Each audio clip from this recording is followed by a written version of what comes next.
dafay nekk dëkk yi gën a ëpp xaalis en matière de fonds migratoires nga jël Inde ak Chine ñooñu tey ñoo jaaxal les Occidentaux. La Chine domine l'économie mondiale. Le PIB de la Chine PIB rek Chine mu ngi ci 12 295 milliards de dollars moom rek moo am évolution te États-Unis moo ëpp mais moom moo am lutte ak Inde li Inde di dugal ci xaalis ñoom seen dëkk ak Chine l'Inde dafay rapatrier chaque année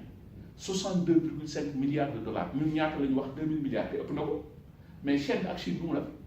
dañoo impliqué seen doom yi bitim réew impliqué leen dans le processus économique du pays développer à ces gens-là li ñuy wax le culte du patrimoine économique wax ngeen fi ay wax ngeen fi fekk wax ngeen fi dëkk yooyu c'est des vecteurs de développement wax nga tubaab bi day xëy nan lañ mën a fexe ba loolu tey mu nekk une activité économique qui rapporte au Sénégal xoolal ñun suñu produit géej yéeg keccax am na ay temps soo ko soxlaa xaw ma fii Saragossa mais ci chinois ba ngay def station centrale Milan en 2000 soo egsee soo génnee ci station benn chinois ngay kii Sénégalais yi fan la ñuy daje dimanche ji di jënd géej ñi di jënd yëpp pourquoi faxawuñu ba du koy jënd ci Sénégalais jigéen ñi nekk fii tey les femmes là ñiy toog nii xam nga avant li amoon ci migration moom mooy regroupement familial da ngay dem indi sa jabar mais tey jigéen ñi ñun ñi ñuy génnee ñoom la ñuy génnee di daan seet la première année fii ñëppay xëy et tey boo jëlee les chiffres là en matière de migration internationale les femmes occupent 48,6% des migrations internationales kon dafa am ce qu'on appelle une féminisation mais ñii amuñu benn protection en matière de droit international protéger leen dafa un statut particulier de la femme ngi impliqué leen yokkate lay nekk pour Sénégal loolu moo des Sénégal parce que dans la gestion de ce dossier là dafa am des failles loolu ñun la ñu bëgg ñu yeewu ñu boole ñu ci tey nga jël nouvelle donne politique bi di ñëw Sénégal au Sénégal il y aura une reconstruction dafa am une nouvelle donne géopolitique et politique ñi fi nekk dina am ñu dem dina am ñu ñëwaat boo xoolee laa ngi gis ngeen ñeneen ñu bees am na ñeneen ñoo xam ne forcément dañuy dem mu ngi mel ni dund ak dee dafa am ñuy judd am ñuy dee mais ci biir reconstruction politique boobu seen niveau de distribution des cartes diaspora bi waroon na ci am place tey lii xew nii diaspora waroon na taxaw ni ñun la ñu tamit parce que ñun ñoo xam liggéey ñun ñoo yore Sénégal la preuve est que ñun li ñuy dugal c'est supérieur à l'aide au développement ki nga xam ni li mu lay dugal ci xaalis moo ëpp yow ni la àddina bi di dimbale kooku war nga ko fonk ñun loolu mooy suñu problème ñii yore ñi mos a yore moo tax ma ni dara jomb la ci parce que tey suñ la ko tegoon nga nekk ministre sax jomb la ci parce que suñ la ko tegoon nga xam ni ngay def yow ba jëmale Sénégal kanam à travers uniquement la migration tey il faut faire de la migration des Sénégalais de l'extérieur des vecteurs de développement gis nga le développement du Sénégal socle bi xam nga mooy lan mooy ñun ñii mais ci kaw ñun ñu jox na suñu gën wala boobu ñu dem jëli ji ko parce que tey dafa am lu bees lu génn Sénégal cette nouvelle distribution moom mooy am na ay hydrocarbures yu génn ñu ne gaz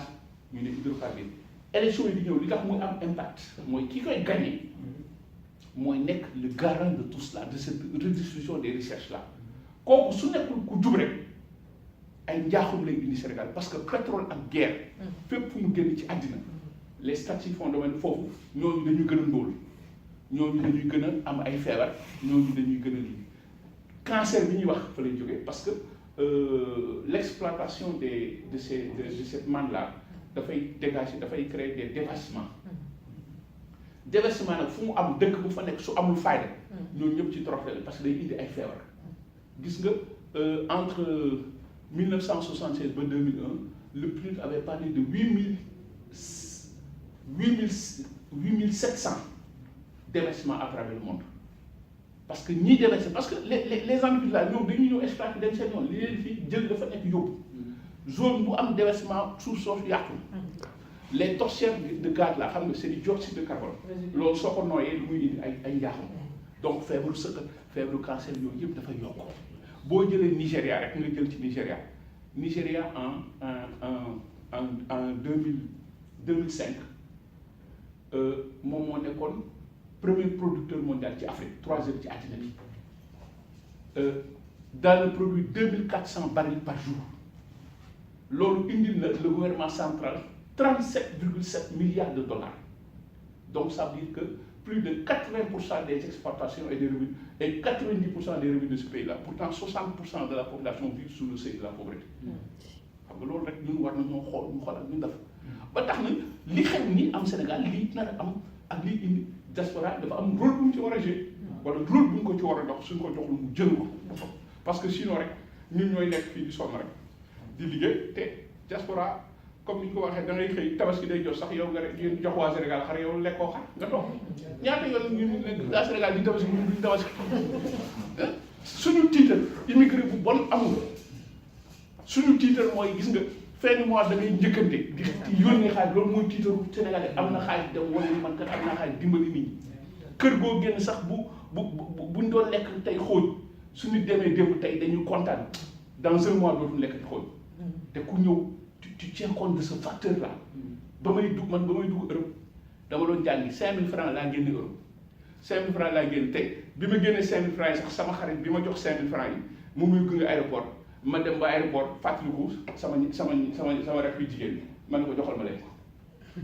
daal di ñëw man bi ma njëkkee dugg si Europe dañ maa génne te dama doon jàngi ñëw naa ba dugg si Europe di jàngi bourse amul année blanche bi ma ñëw ñu wàcce ma ana sa xaalis man leen dama bëgg a jàng ñu ne d'accord ana sa bourse ma non amul bourse ana xaalis amul xaalis ñu delloo ma Abidjan di xaar ak vol bu ma ñëw yóbbu ma Afrique yóbbu ma Sénégal donc pour wax la ni ñun fu ñu sonnee Sénégal moo ñu sonal ña fa nekk du mel noonu tey am na un rôle essentiel bu ñu war a jouer dans le processus socio-économique du pays ñun ñoo war a ku ñëw nag am foo ñu teg suñ ko deful rek gars yi dañuy piétiner rek nous sommes un grenier politique dañuy utiliser rek su affaire passé ñu bàyyi